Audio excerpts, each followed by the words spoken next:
I'm Austin Luca. I mean, You kind of cut out. Are you good? oh no, I said, man, what's funny? You're like cutting in and out. I'm connected to my Ethernet, so it should be better. This is with nothing to say. Okay, you have to say your name. Or, well, I already said my name. And then you Oh, said your name. And then I I said, thought you were. I thought you were gonna start from the beginning. that's the magic of editing, Andrew. Let's talk about Magic Spot. Before we get into this week's film, next week we're going to be watching It Happened One Night.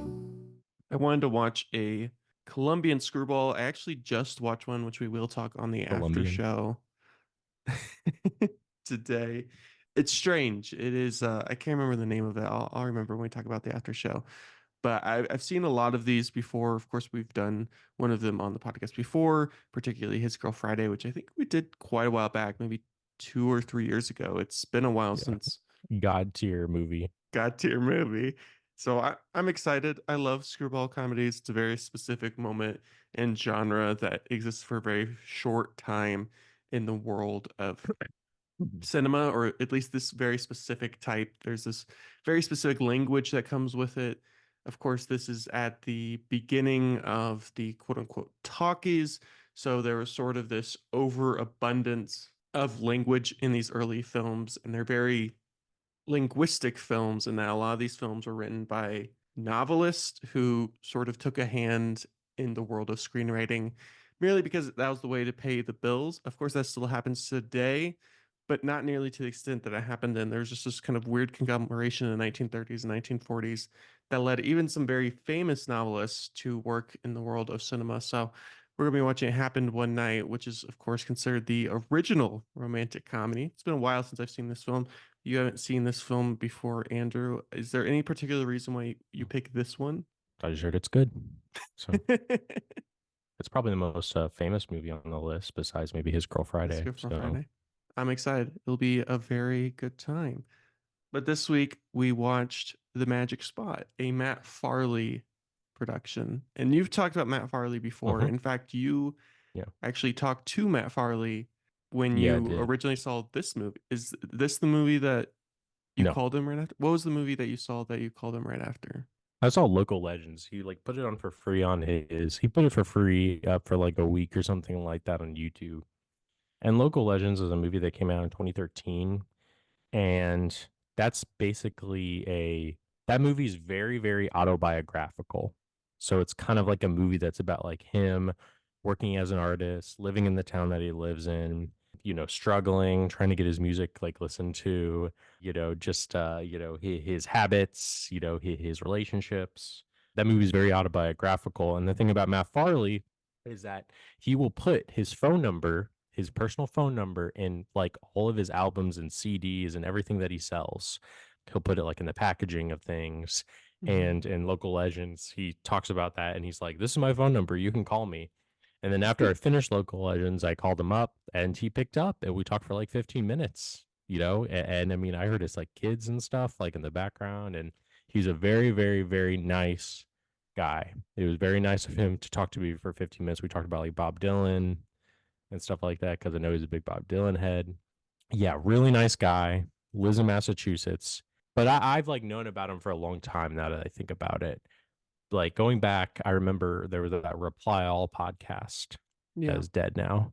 But he was interviewed for the fact that he is an extremely prolific songwriter because he figured out that's that if he right. just like writes song after song after song and puts them on streaming services, he can make quite a bit of money. Not that this music or is it's mostly kind of like jokey and disposable. So like he'll like pick a state, like he'll like have albums where he's just like singing about like different cities. Like I think I saw one interview where he was interviewed by like a Washington State news TV station about the fact that he has written like all these songs about all these like obscure towns in Washington, just so people can like look it up and like listen to it. And he said like he just like pulls up the Wikipedia page and just kind of like riffs off of it, kind of like makes a song out of just like like he just like improvises that. And but even before that, I remember hanging out with a good friend of mine after like Spotify shortly came out. Yeah. It was like and we were like hanging out and he was like playing around with it. And Spotify is like a new thing at this point. And I remember just to be funny, he looked up poop and a band came up called I think called like the Toilet Bowl Boys or something like Yes. that. And it's just Mhm. like an album of just like toilet poop related songs. And I mean that's Matt Farley, right? Like he just like writes songs about like anything, like just so that like some like 8-year old can go onto Spotify and look up, aha, poop, and then they play it, and it's like, oh, well, that's a stream. I've been aware the Matt Farley verse for a while, and he has this company called Motown Radio, which is what he makes all of his movies under. But lately, his movies have been getting a lot of attention the past like handful of years, I would say, for good reason, in my opinion. Yeah, it's not very often that we talk about the team that makes the film, and I think this is probably the most independent, smallest film that we've done, which is very exciting to talk about these smaller films. Of course, our own backgrounds, the type of work that we have done in the past have been very small productions. I was lucky enough that just a week ago, I actually went to a local film festival that was put on by one of my friends whose films I've produced a lot of. And I've worked on big sets, I've worked on small sets, I've worked on sets that cost a lot of money to make and sets that make very little. And what I love about films like this, and I got to watch a lot of these type of films, though not feature-length films, a lot of shorter films, is even if they're not perhaps of the Hollywood quote unquote quality, and maybe they don't have the equipment that these big Hollywood films do. They don't have these giant lights and cameras and these types of things. The authenticity that comes with this type of film, and I'm not trying to be condescending in any sort of like I'm not saying this is not of the level of any other type of film. I think what the magic of this film is it doesn't need all of these, high-tech gadget. I mean, it is a very low budget independent film, and you can see Hmm. the love in that. And we talk about this being a Matt Farley film, which of course it's a Matt Farley production, but he's not even the director of this film. He just has such a large hand in the piece. And Yeah, this he group of people, they yeah. work together on it seems like all of their films. Like it seems like it's Yeah, kind of the no, same group no. of So yeah, friends. Charlie. So the director Charles Roxburgh. I think even though he is the director, Charles Roxburgh, if you look at, I think if you actually like look at his like, I think the reason why he hired Roxburgh, Mhm. he has had Roxburgh direct a lot of these movies, is I think he has more experience like in like the industry. So he's like Mhm. worked on like other like big productions. So I think he has more experience in that way. But I will say just because Roxburgh is the director, like it is a Matt Farley production in that his movies are purely his kind of weird Yeah. expression coming out into the movies, right? Because he's in the movies, he writes them, or at least co-writes them, and he's a producer. And the thing about Matt Farley that I've come to appreciate and understand. I remember we were talking on the phone, and I told him like, yeah, I've made films in here and there with my friend or whatever. And he's like, he gave me some advice. He was just like, you need to focus on the film as much as possible. And he gave like an example of like somebody like telling a story on set or whatever. It's like, Mhm. oh, it's such a funny, great story. And I'm sure it's a great story, but we got to move on. Like, you don't want anyone to go in any like diatribes or anything like that.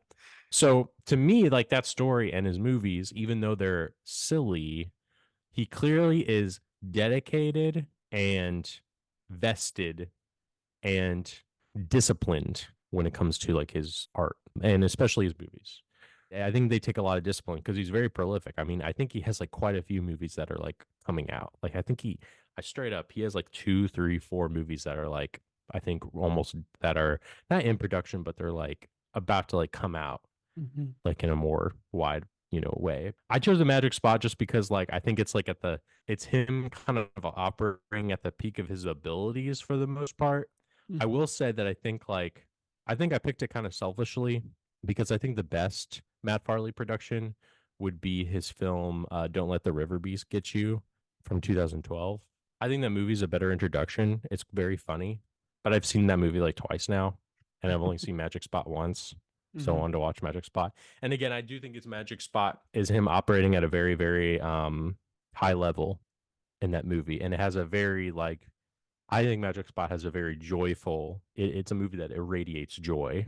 There are some movies I've seen by him though that can get a little creepy. They can get kind of a little unnerving, which is interesting. That It's he's able interesting. to achieve that. But Magic Spot, I just that movie is just pure joy. And perhaps this is a bit of a tangent, but I think it's relative to this whole thing that we're talking about, particularly with Matt Farley, which I think sometimes.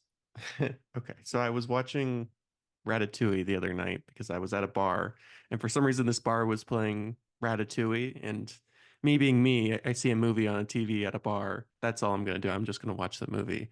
And I've seen Ratatouille quite a few times, but I was watching the second half of the movie and I was watching the scene right after the critic Ego. He eats the ratatouille, and I forgot this part of the movie. I mean, I've seen this movie quite a few times. For some reason, this part just kind of left my mind because it's not, even though it's a children's movie, this scene really has nothing to do with children, and I could see why a child would be kind of bored by this part because there's no rat in Are, the are end. are are you talking about are you talking about where he has like a Proustian reverential Yeah. moment?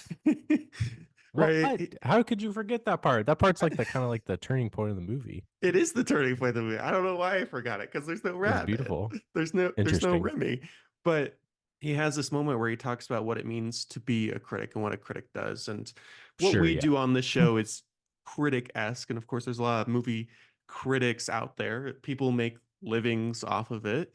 And it's a very strange world to live in. But I think weirdly enough, in Ratatouille, they sort of capture the magic of a critic in this really fascinating way, which is that it is so much easier to be cruel and mean and to say, this place sucks, this thing is awful, this movie is no good, which, of course, we ourselves have done in the past. We've bashed on films Sure. And I before. think, yeah, and I think very rightly so And in I many don't think cases.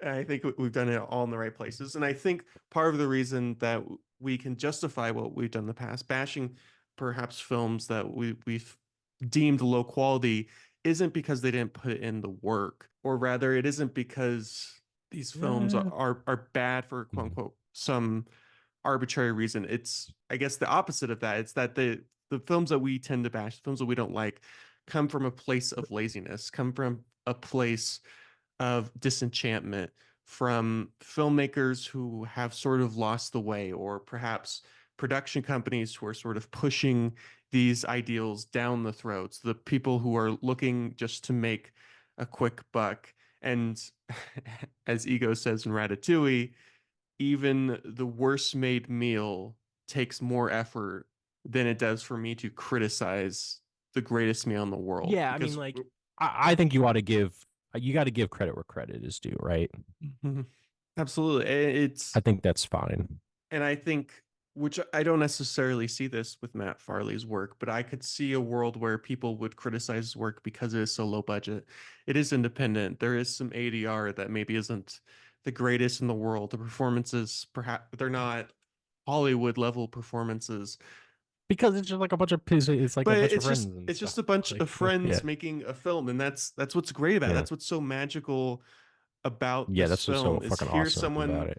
I think when you watch a film like this, you realize just how hard it is to make a movie, just how many moving parts there are to making a feature film. And I was talking to my Yeah, brother about this because, of course, we've been working on that screenplay for the last several weeks, and he has this notion, which I talked about going to that film festival a couple of weeks ago, and it kind of breaks my heart to see this. All these artists, incredible artists, making these great short films, but them, just like Brandon, have this idea, this mindset that if they just had $10 million, if they were just hired by A24 or Warner mhm. Brothers or this company, then they could do the thing that they wanted. Then they could finally make that feature film. Then they could finally create this piece of art they've been sitting on their whole lives. And each year you see these same artists, year after year after year, making short films, stuck in the same place because they're not making short films because they want to make a short film, and that's the story in and of itself.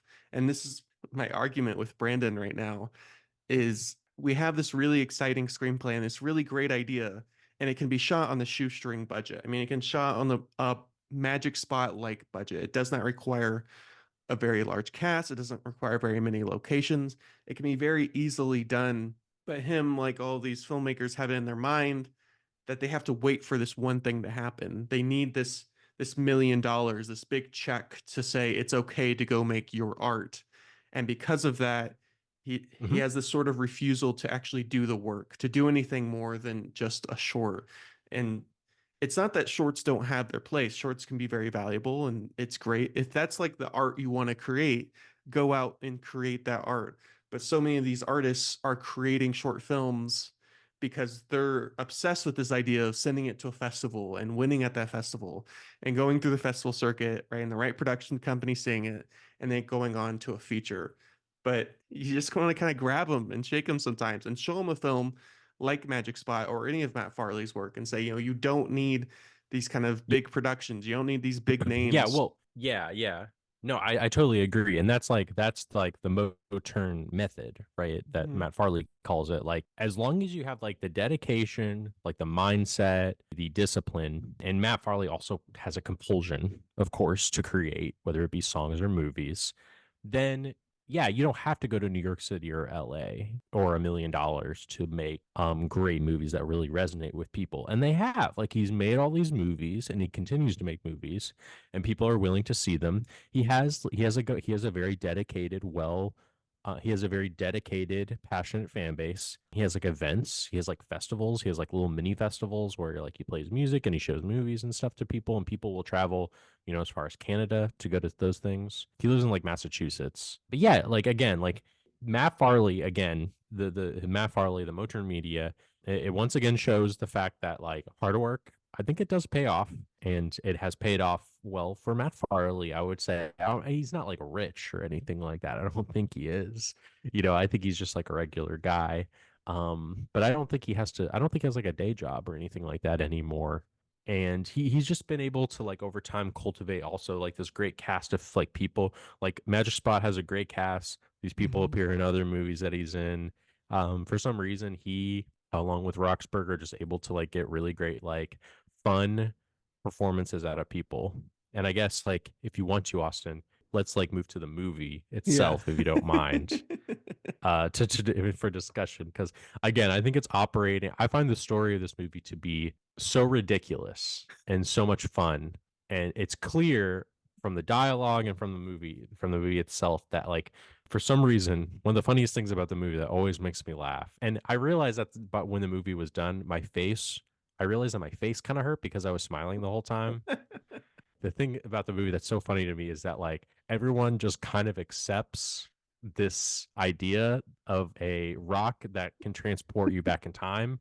No one freaks out or anything like that. It's just sort of like everyone is sort of accepts it, which is one of the funniest aspects of the movie. It is amazing that they develop these rules for how the Magic Spot works.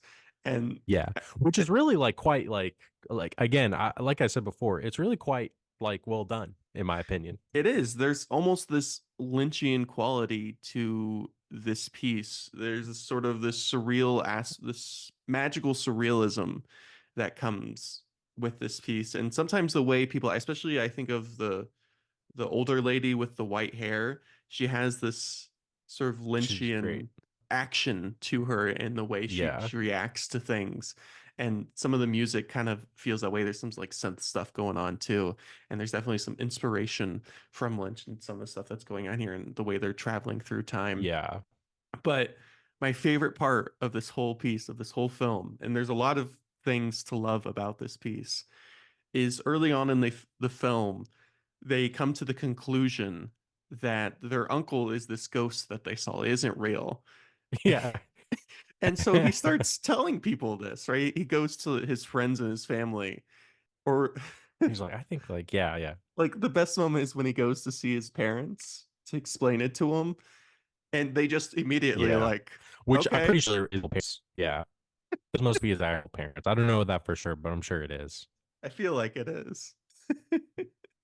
But you're right. Everyone just, no matter how ridiculous or seemingly absurd the situation is, everyone just immediately buys into it. There's never this sort of, well, that doesn't make sense. There's How no does that doubt work? really. There's no doubt in the movie whatsoever. Everyone just immediately believes Matt Farley. It's amazing. It's perfect. And it shouldn't, from a story level, it shouldn't work, right? The idea is that a story is supposed to be a series of arguments in which everyone is constantly in disagreement. And yet, in this film, for whatever reason, it's perfectly okay that everyone all just accepts it. Because I think we as an audience are just, we buy in to all the things that are going on. And this world is so Hmm. out of the ordinary. It's so fantastical in some of the ideas, even though it's so grounded visually. A lot of handheld, right? Just shot in a small town, I assume in Hmm. Massachusetts. And Yeah, definitely. That is just where they live, like and in the it's just woods. it's just people right walking around going to very simple, like easy to find locations, houses, downtown, shops, woods, that sort of thing. I think that helps with these sort of fantastical elements. I mean, even the magic spot itself, it's just a rock. Like there's nothing, it's not like a Yeah, really cool rock. It's not some magnificent, beautiful place in Massachusetts. It's just they clearly just went to the woods, found like a bunch of I found a rocks, good location. and then they Yeah, just yeah. stood on a bunch of like there's that great moment where they walk into the woods to find the magic spot and he just goes from rock to rock, right, saying Just the guessing. year Yeah, with Poopy. with Yeah. who's a great character, by the way. He has some sort of His brother. his brother who Hi has some sort of weird sleeping disorder that he can just nap no, anywhere. I don't think he has a disorder. I think he just loves napping. He just has to have his naps. He's got his nap blanket. He takes his nap blanket wherever he goes, and he like the thing about the movie is like the movie, like I don't know what it is, but like due to things like repetition and just like absurdity, like the movie I think like is a little like off kilter when you first experience it, any like Matt Farley production. But then once you've like accepted it into your heart, it really kind of warms into your brain. Like it really kind of like leaves an impression on you. Like when they say they keep like when they keep using the word, they keep saying acclimate. Everybody like for some reason like Acclimate. incessantly says the word acclimate. Yeah, yeah. For some reason like that's very like Matt Farley esque, just like this like repetition of this certain word to the point where it just really kind of like it leaves an impression on you. And the rules of this universe are because the idea here, I guess, is their dead uncle is stuck in the beyond, as they call it, and he has taught his nieces and nephews a poem that they repeat, which they all remember their line. I love that. They all just like immediately remember Yeah, their line at the specific moment. yeah. And that's how they discover the magic spot is they reread the poem and they basically Hmm. develop this whole like system like without having to do any sort of research or It's there's there no in the like poem. montage. It's just like, oh, it's the poem, like, Yeah. oh, it must be that when you travel in the winter you must acclimate to the heat or the cold. Like it's its own little scientific universe that it doesn't really matter if it makes any sense in the world at large. Well, no, it doesn't at all. It's just, but it's just great. It's just But it silly. It's doesn't just silly. matter. It's Yeah, silly and it yeah, works, and you buy into it almost immediately. Like there's no sense of, well, I don't know if that would really happen because the whole premise is so completely absurd. And because everyone's just 100% bought into this, everyone in this film is just 100%, I'm here for this. You as a viewer are also there for it. Like it doesn't matter that, well, how does this work? That doesn't make sense. How are they going to acclimate? How are they traveling through time? yeah. How they affect the space-time continuum? Like he has no interest in trying to explain or justify anything that is done in this film. It's just like this is what's happening and we're just going to go do it. And I mean that's what he does, right? He Yeah, travels these are the back in rules. time. And he does He, have rules, right? he Like there are does. rules that are set out, right? Like so I mean, he has thought it through. Yeah, it's not like it's not thought through, even if it is a bit absurd, but it doesn't matter that it's absurd because everyone in the film, no one questions it. And it's not either this thing where films will try to lean into the fact that it's not thought through and they'll try to make fun of it, right? They're trying to be self-aware. It's not that either. It's not that it's going on the opposite end and being like, oh, well, we know this doesn't work, but we're going to do it anyways. We've created these rules, and no matter how absurd or arbitrary these rules are, these are the rules that we are going to follow, and we're going to follow them to a T. And that's exactly what they do. And so the film works because you've developed these rules, because it doesn't really matter what the rules are, right? The rules themselves are arbitrary. It's a MacGuffin of sorts. Yeah, Like just as it long as doesn't there are matter. ones. As long as there are rules and you follow the Well, rules. it creates like a framework. Yeah, yeah. Yeah, exactly. Like that's just the framework of this film, right? It's kind of built like a noir in which that he has to the MacGuffin at the beginning of the film is he has to discover the thing that his ex-girlfriend, his on and off girlfriend, has been wearing. Yeah, who's a big city. She lives in the She big lives in the big city. city. That stuff makes me laugh too. That's his actual wife, by the way, in real life. Is it really? Yeah, That's awesome. yeah, yeah, I love that. yeah. But yeah, and she's great. And yeah, she's like a big city. She lives in the big city. And yeah, they live in Tussleville, by the way. They live in Tussleville. That's where they live. I believe that name is made up. Yeah, she's like visiting, and she needs to find a reason to stay. That stuff is so funny. Which, by the way, we didn't mention this, but the tendons that hold the muscle of this film together is, of course, the Tussleville talent, which is shown every Yeah, Tuesday. It's this, yeah, which it's like it's the very Matt Farley philosophy of we're just going to create a piece of art, and his whole thing in this film is that the Tussleville right. talent, whatever, only happens one time live on Tuesday, and they never record it. Like that's their whole thing. Yeah. And so it's just a bunch Yeah. of small, like local art. Like it's a public access television show that They have people streams to like like read poetry. it's just like a bunch of just like locals just coming and be like, "Oh yeah, here is my talent." Like is one of my favorite bits is the chef. You only see him for like 25 seconds in the whole Yeah. film, Yeah. but you want to know his secrets to his like cooking magic because it's just so absurd. And yet, of course, the film is bookended by the guy who reads poetry. They that moment where they go to the lighthouse and the world's tiniest lighthouse. It's like 5 foot tall. Yeah. And It's like a replica lighthouse. Yeah. it's like a replica lighthouse.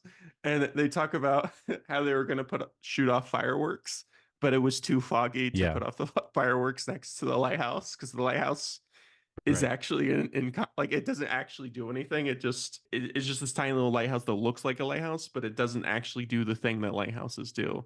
And they have that great line. What's it? Oh, say, can you see You see like more than 5 feet on a cloudy, like something more like than that. five Yeah. feet on At the a Tussleville on a Lighthouse. on a foggy night at the Yeah. They have Tussleville like, Lighthouse? yeah. And of course they implement that into like the story that one of her songs, right? Hmm.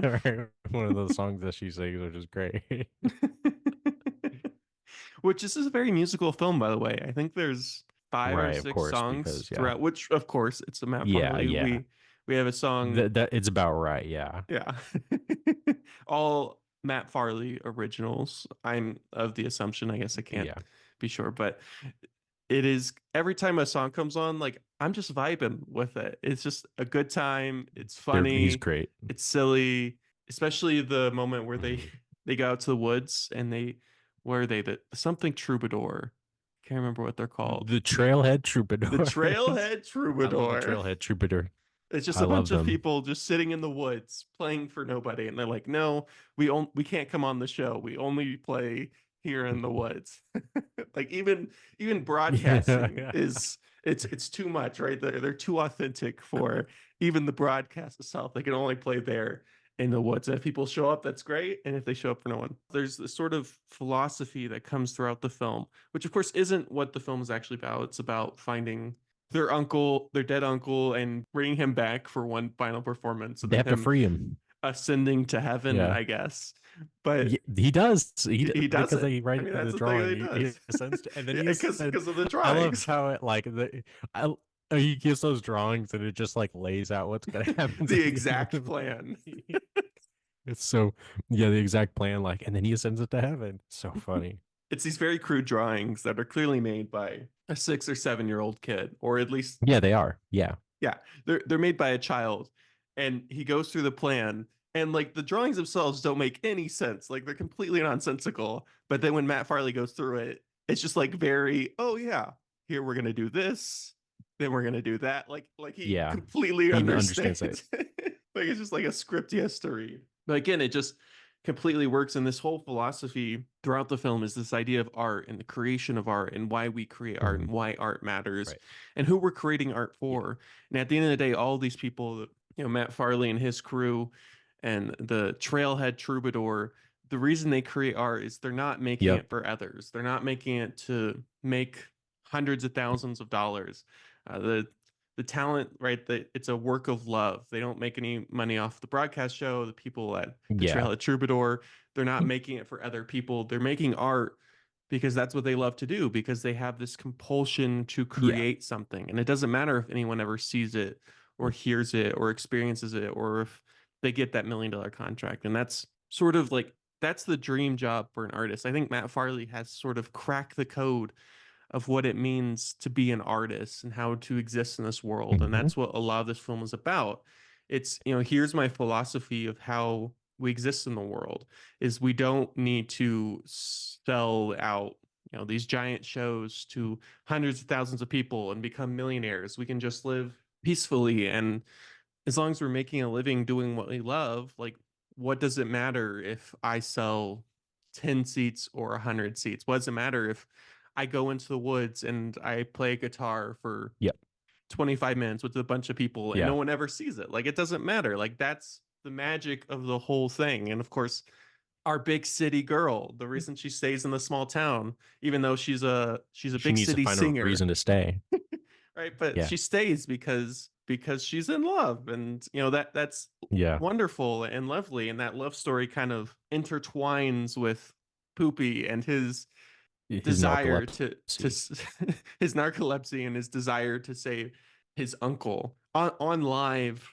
Well, I was just gonna say it's interesting too because the thing is they find this magic spot which gives them the ability to go back in time. But there's never any question or suggestion that they use it for evil or for money.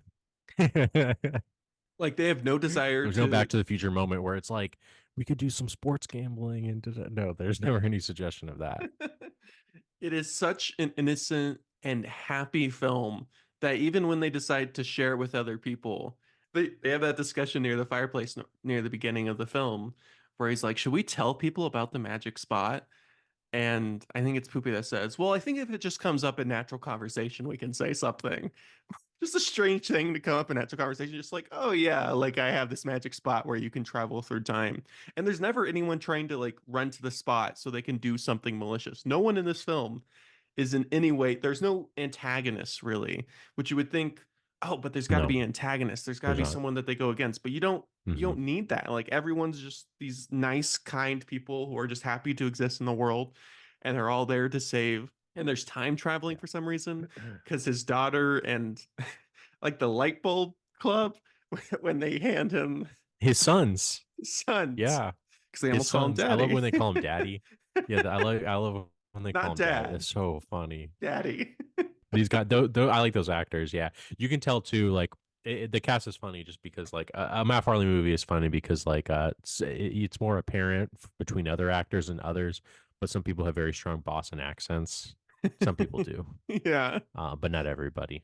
But yeah, that's something I can't help but notice when I watch his movies. I don't quite And understand yeah, that sorry, part of the plot, the light bulb thing. I get that they were there to tell him to record it, but why did they need to give them light bulbs? because because they have the ability to try and travel. They know that their light bulbs are going to go out, so they're there with a light bulb to give to them when it goes out. And the tree thing is also funny too. That feels so hilarious. Like the idea that like you have to like put sticks in your ear from a tree that's over by the magic spot so that people will have the ability to see you. Because when you go back in time, you can walk around and kind of hang out and look at things, but you can't like interact with people or people can't see you. Hmm. But kids who are like 10 years old or younger can see you or something like that.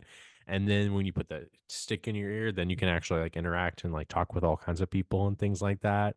Yeah, and the light bulb thing is really funny. Of course, like later it pays off when they confront Mapar and they're like, "We're your kids, we're your adult children, and we need you to record. We need you just for this just as one time to record Breaking this is one moment rule.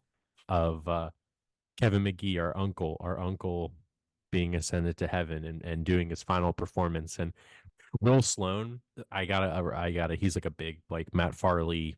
supporter. He Advocate. loves him. He Yeah. said Kevin McGee's entrance. Kevin McGee is the actor who plays the uncle.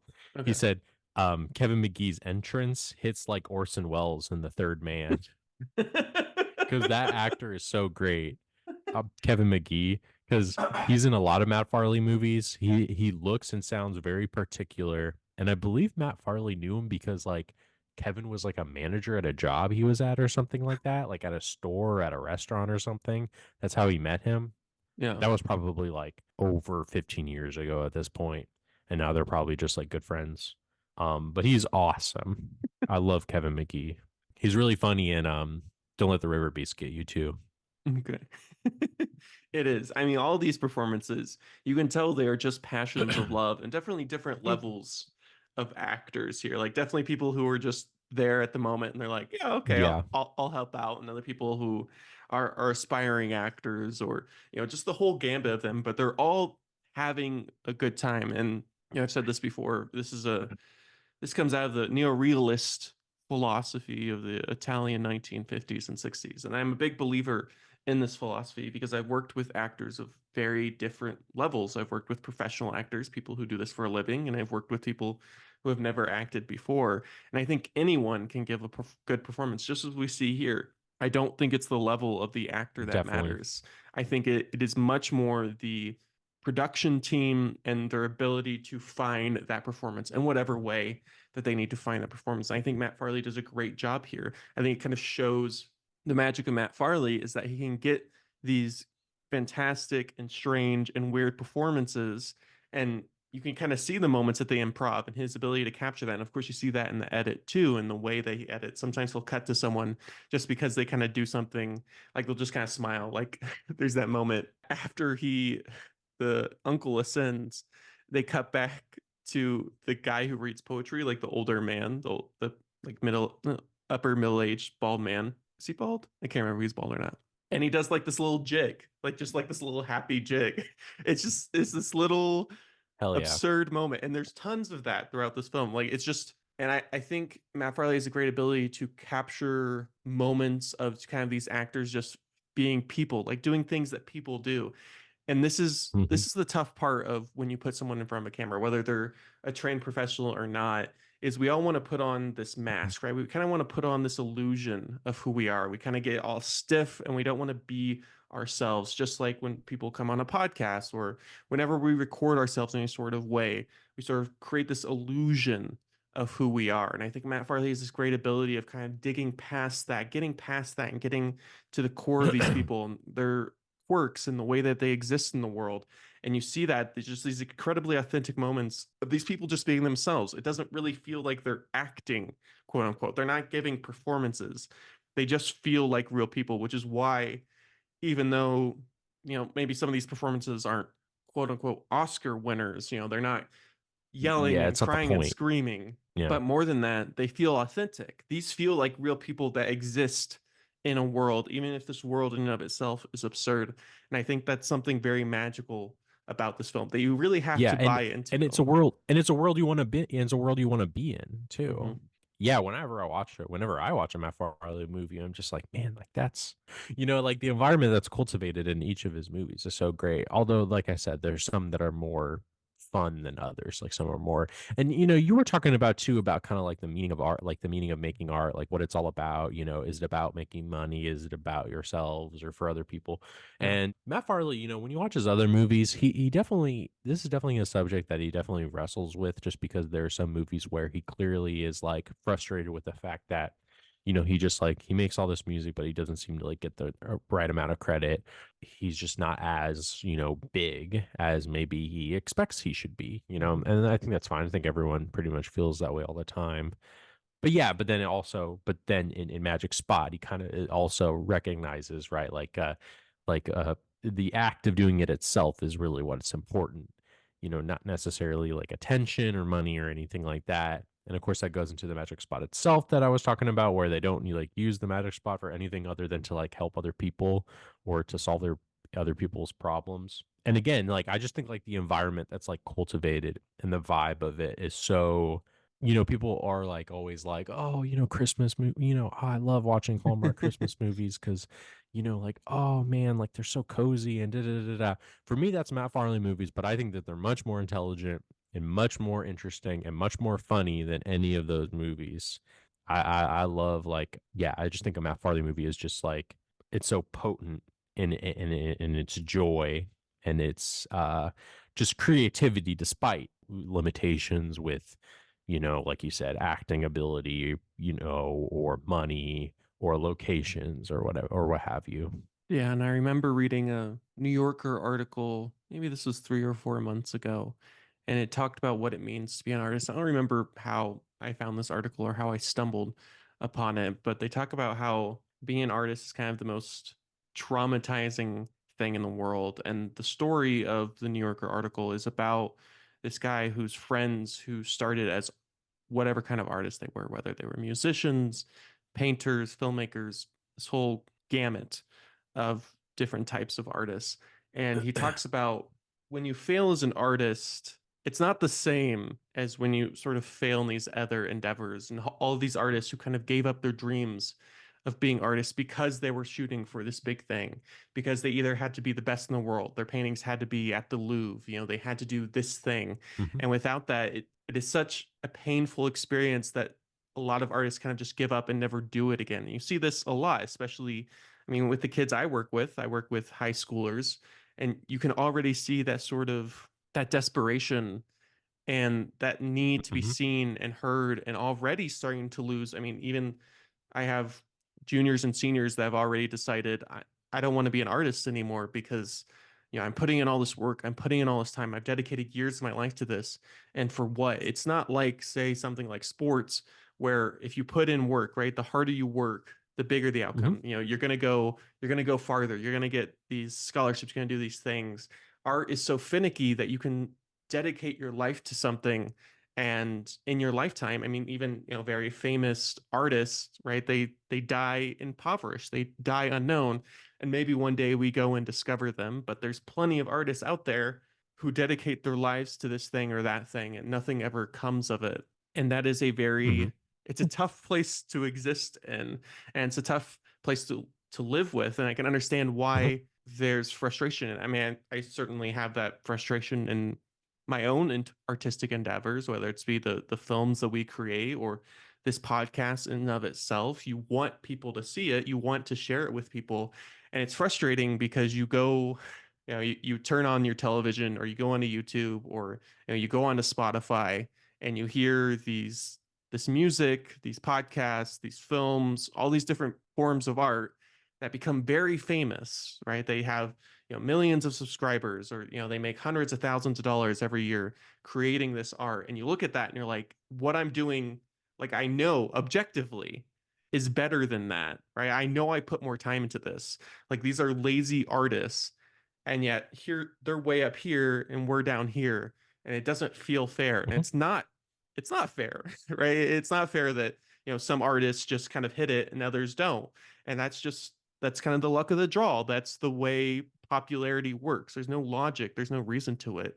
It's not like, right, the people who are the best are always at the top. I mean, more often than not, they're kind of 2 or 3 tiers down. It's very rare that you have someone who's the best in the field and also the most famous in their field. It's a frustrating world to live in. I think if you're always, this comes from the Bhagavad Gita, which is this idea that you should never aspire to the fruits of the labor.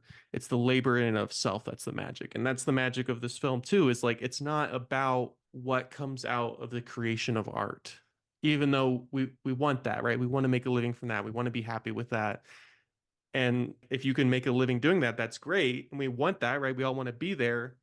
But at the end of the day, if that's what you're making art for, your art's going to fail.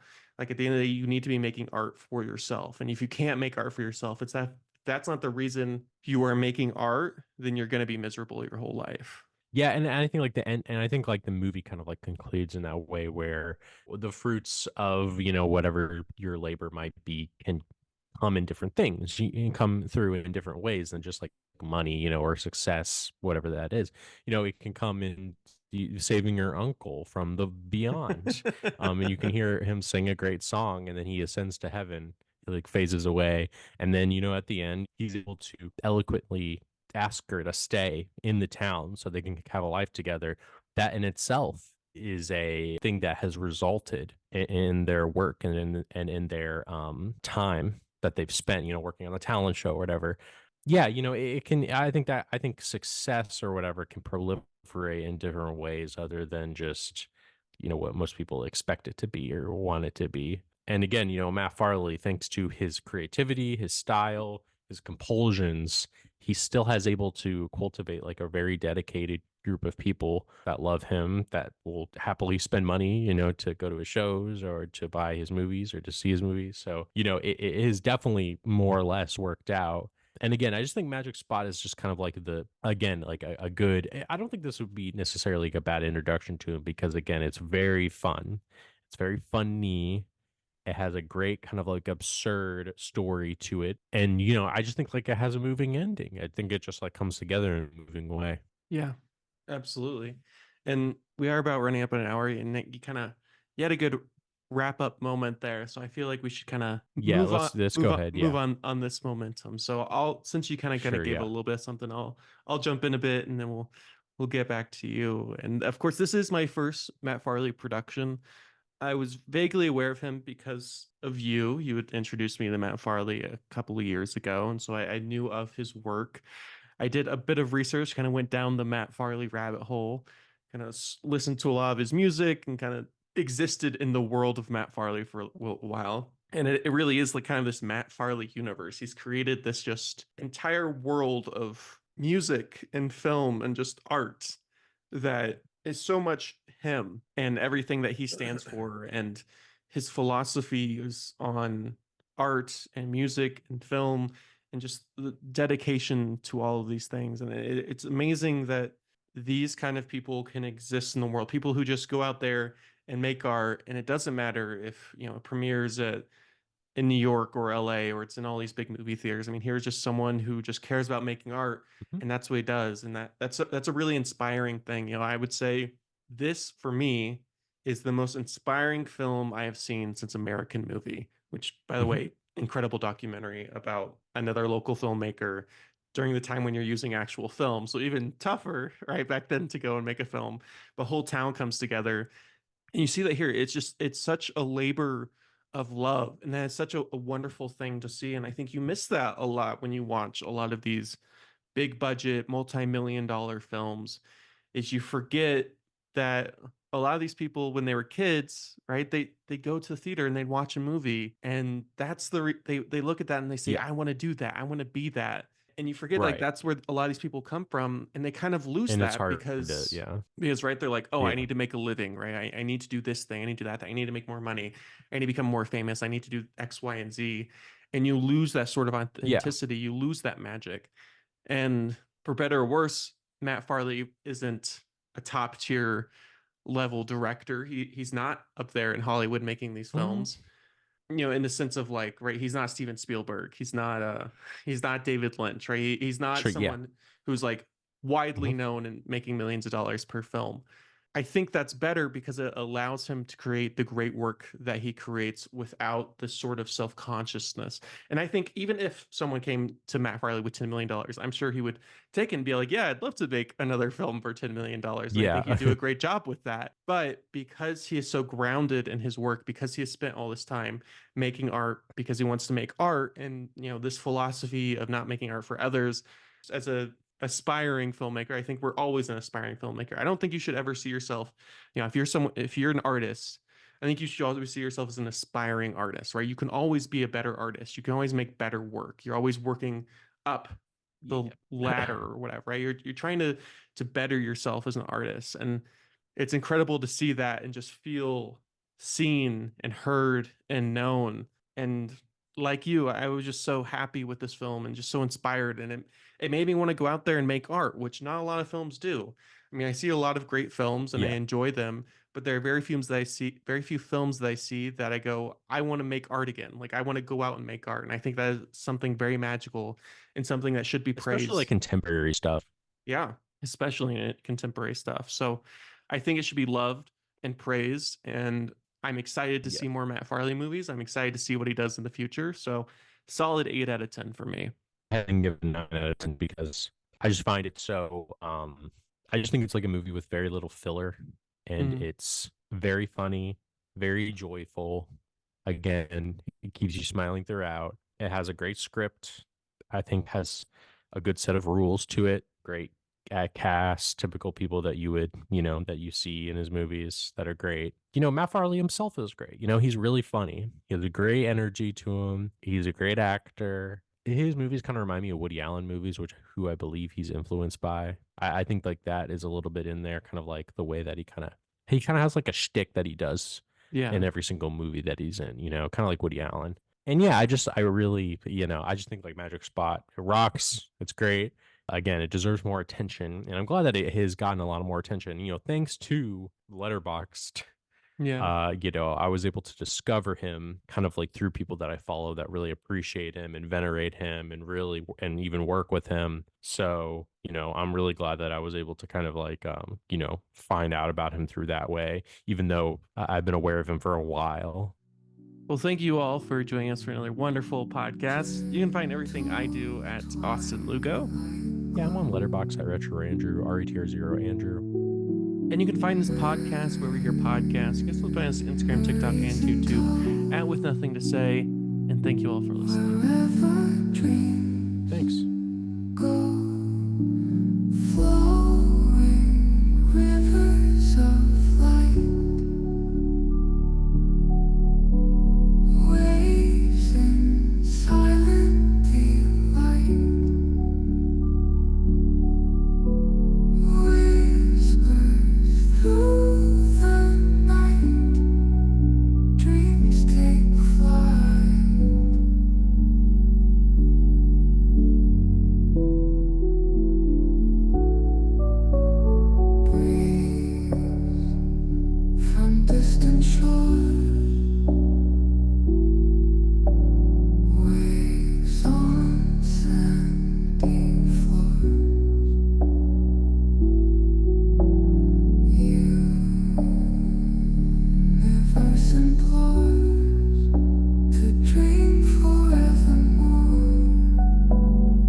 Flowing river.